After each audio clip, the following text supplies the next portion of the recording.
What up, Space Fam? Goes in here for AnimeUproar, and today we are going to be ranking the Demon Slayers from weakest to strongest. You guys voted via Instagram stories at AnimeUproar for every Demon Slayer ranked rather than every demon ranked, which I'll probably get to next when this video hits 5,000 likes. So smash that like button, make it blue, and share the video with a friend. If you haven't, be sure to subscribe, and this is crucial, hit that notification bell or you'll miss new Demon Slayer videos when they come out. As I explained in the all 9 pillars ranked from weakest to strongest video, link in the description, I won't be including pillars here. You can check out that previously mentioned video if you want to see how I'd rank the pillars. This video will be dealing with the non-pillar Demon Slayers who are stronger than Murata and the Butterfly Estate girls. Sorry to them, but we'll be dealing with the stronger Demon Slayers who have accomplished significant feats in battles against demons. Of course, there will be manga spoilers in this video. Now without further ado, let's jump into it. First off, we have Genya, the Wind Pillar Sanemi's little brother. Unlike the other Demon Slayers, he can't use a breath style. However, his unique ability to eat demons and use demon powers afterwards puts him well above the average Demon Slayer in power. Against Kokushibo, the Upper Moon quickly cuts Genya's arms off and then cuts his whole body in half. This doesn't kill him though because of his imitation demon powers. Just when Kokushibo is about to cut his head off, Big Bro Wind Pillar comes to the rescue. Although Genya is clearly the weakest person present, he does end up finding a way to be useful. Because of the nature of Genya's power, the more powerful the demon he eats, the more powerful he will become.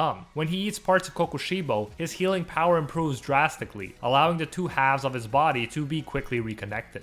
Genya thinks that he's frustratingly weak, but he remembers when Tanjiro told him that the weakest person has the greatest potential. Because Genya is weak, the enemy is paying more attention to the stronger pillars, meaning that Genya can potentially catch Kokushibo off guard. Genya eats part of Kokushibo's blade, further increasing his power. He manifests a Demon Slayer mark and his gun starts manifesting Kokushibo-looking eyes on it. Genya can direct the bullets to go into Kokushibo's flesh. The flesh bullets act like a blood demon art that grow into tree branches that trap Kokushibo. The branches even prevent him from using his techniques at one point. Because of that, in Muichiro's red blade, Sanmi and Gyomei have an opportunity to cut off Kokushibo's head. All of these efforts eventually lead to Kokushibo's downfall, but Genya tragically dies from his injuries, as does Muichiro. Despite not being able to use breathing, Genya proved to be very useful. Yes, his strength was partially dependent on having strong demons around to consume, and he needed 3 of the strongest pillars to create an opening for him so he could attack Kokushibo, but he helped turn the tide in an extremely difficult high-stakes battle. For this reason, he deserves to be placed here, well above the average Demon Slayer. Next up, we have Inosuke, who uses Breath of the Beast style, a style he created himself. But that's not the only unique thing about Inosuke. He also uses 2 jagged blades instead of 1 normal one. These 2 blades give him more versatility in battle. He's currently fighting Muzan along with the others in the manga, but his most important fight before that was against Upper Moon 2 Doma, the second strongest Upper Moon. Doma was impressed by his flexibility, and Inosuke even managed to rescue Kanao's sword without Doma noticing what was going on. That's how quick and tricky Inosuke is. His insane level of flexibility, which lets him dislocate all of the joints in his arms and then reset them, lets him get a surprising hit on Doma when Doma thought Inosuke was out of range.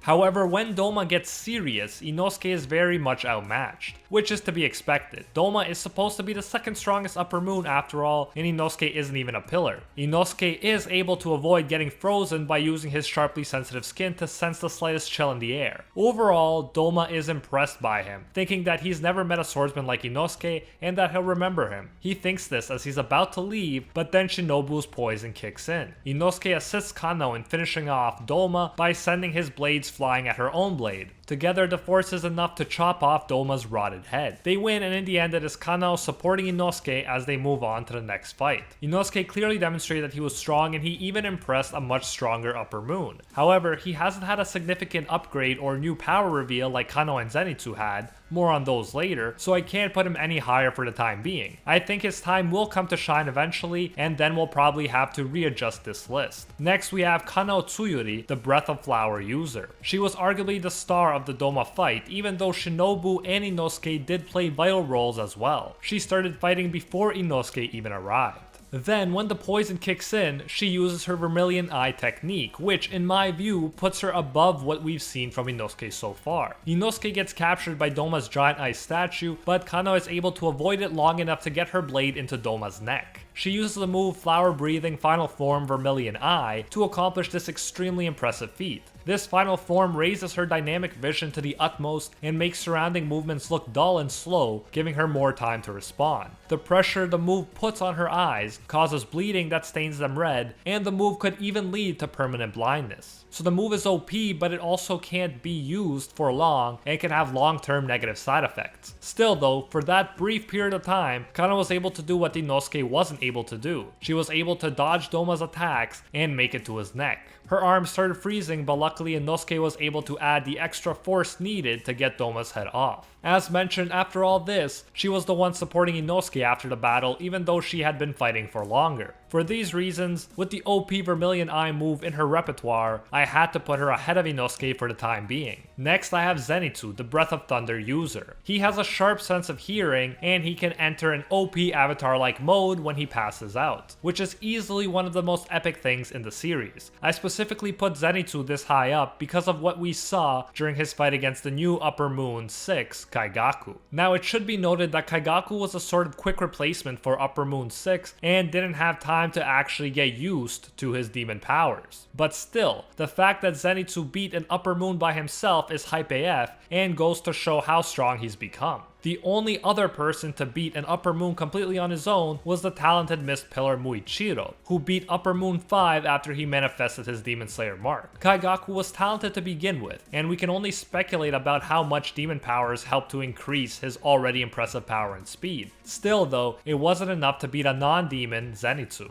Zenitsu used an original 7th form that takes the form of a lightning dragon, which is already epic. But what makes it even more impressive is that the move is too fast for even Kaigaku, an Upper Moon, to see. Arguably, Zenitsu could have finished him off with this move even sooner, but he didn't, possibly because he needed time to make his peace with the idea of finishing off his senpai. So he took more damage than was necessary, and currently in the manga, he is already well enough to fight Muzan. For all these reasons, I had to put Zenitsu this high up on the list. His development from scared weakling to beating an Upper Moon by himself is arguably the most impressive instance of development in the entire series. Next, we have Tanjiro Kamado, the Breath of Water and more recently the Dance of the Fire God user. Tanjiro is the protagonist of the series and the seeming successor of Yorichi's Breath of the Sun style, which is the original and strongest breath. Pretty much, Dance of the Fire God is the way Tanjiro's ancestors passed on Yorichi's Breath of the Sun over the years. So considering all this, it is not surprising that I put Tanjiro this high up. But let's get into some specific instances that illustrate his exceptional level of power. It is during his fight against Upper Moon 3 Akaza that we see Tanjiro achieve an insane level of power that puts him at least temporarily above even a pillar like Gyu. Akaza killed Rengoku, and Gyu, even with a Demon Slayer mark, couldn't do anything against him. Akaza even broke his sword with a punch, which must be one of the biggest flexes ever.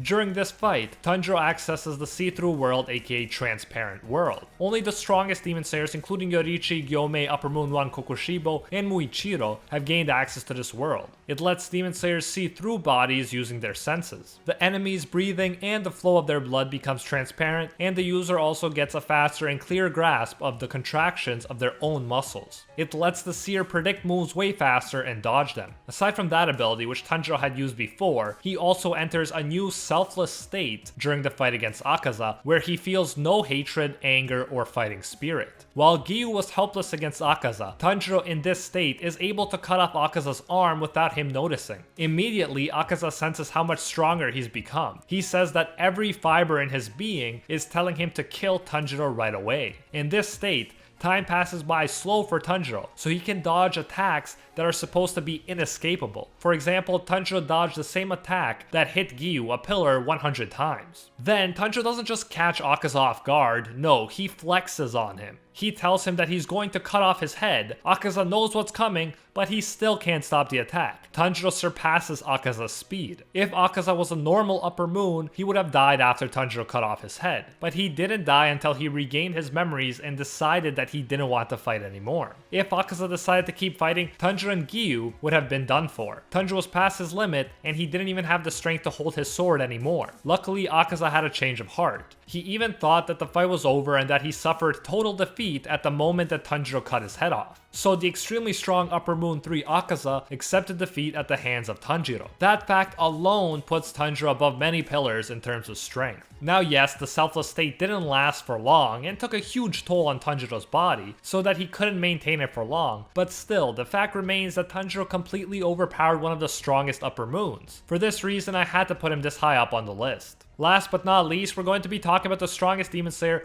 Yoriichi Tsugikuni. I could have also mentioned his brother Upper Moon 1 Kokushibo in this list, since he was a demon slayer, but I'll save him for the every demon ranked from weakest to strongest video. So make sure to smash that like button because I will get started on that one as soon as we hit 5,000 likes on this video. Anyways, back to Yoriichi, the strongest demon slayer and the strongest character in the series. Yoriichi is a Breath of the Sun user, the original and strongest breath. He was born with access to the see-through world and arguably with access to the selfless state that Tanjiro used against Akaza. As a kid who had never picked up a sword before, he didn't just beat but embarrassed a sword expert. His sword was red, and after being cut by it, Muzan's body temporarily stopped regenerating. When he fought Muzan, Muzan couldn't lay a finger on him. The Demon King of Pop had to run for his life like a coward. Muzan's body exploded into 1,800 pieces of flesh, and Yoriichi cut more than 1,500. However, the remaining pieces escaped, recombined into a lump the size of a human head, and Muzan eventually regenerated. Although he kept far away from Yoriichi for the rest of his life, Yoriichi had given him PTSD. For centuries afterwards, when something even reminded him of Yoriichi, Muzan would be deeply affected by it. Aside from making the main villain of the series look like a helpless, pathetic coward, Yoriichi confronted his demon brother Kokushibo before he died. Kokushibo was no match. Even though he was over 80 years old at the time, Yoriichi fought like he did when he was in his prime. Although he couldn't bring himself to kill his brother, he proved that he could cut his neck before Kokushibo could even draw his sword. After that, Yoriichi died of old age. He died standing up with an undefeated record. Not even death could bring him to his knees. Now, if he isn't one of the most epic and OP characters ever,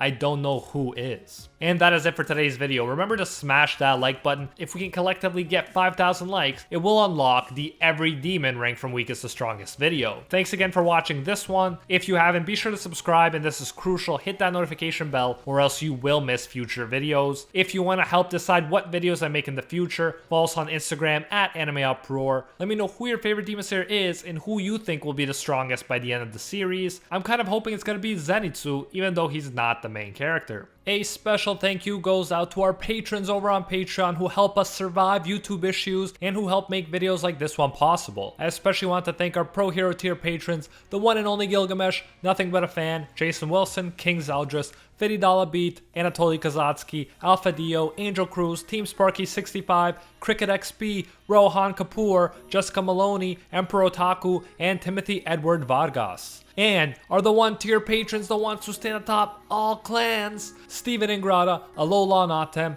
Makoto Kun, The World, Steelers, The School Bus, and Tyson Quirino. Thank you all so much. If you enjoy our work, you can support more of it by going over to patreon.com/AnimeUproar and becoming a patron today for as little as $1. If you do so, you'll get your name featured in future videos alongside these epic people right here, and you'll even get access to our private patron-only Discord where we talk about anime, life, and of course, dank memes. So check out patreon.com/AnimeUproar, link in the description if you're interested. You can also now join the YouTube channel and support more content that way if you prefer. Whichever way you choose to support us, you will get the same great benefits. Thanks again, and until next time, see you, Space Cowboy.